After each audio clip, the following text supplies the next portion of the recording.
I want to get back to that backlash in D.C. today over the Health Secretary Robert F. Kennedy Jr.'s decision to fire all 17 members of the CDC Advisory Committee. That helps set the vaccine recommendations. ABC's Christiane Cordero is in Washington.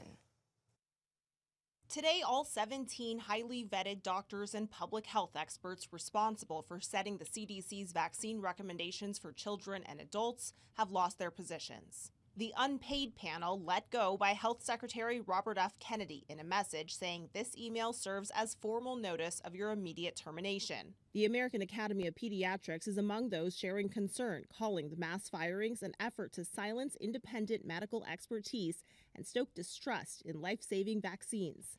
Kennedy, a vaccine skeptic, said his decision is prioritizing the restoration of public trust above any specific pro- or anti-vaccine agenda, pointing out President Biden appointed 2/3 of the panel in the last year of his presidency. You and I don't ask when our pilot is flying our plane, are you a Democrat or Republican? You ask, can you fly this plane safely? Do you have the experience and the expertise to do that? That's what this committee was all about. And it has served us very, very well over the years. The Senate confirmed Kennedy in February by a 2-vote majority, a crucial swing vote. Republican Senator Bill Cassidy, who is a doctor, he said then Kennedy promised him he would not touch the independent CDC committee.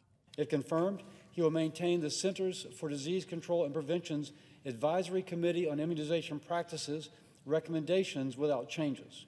And this morning, the Louisiana senator sharing his concern, posting, "Now the fear is that the committee will be filled up with people who know nothing about vaccines except suspicion," adding he's talking with Kennedy to ensure this is not the case.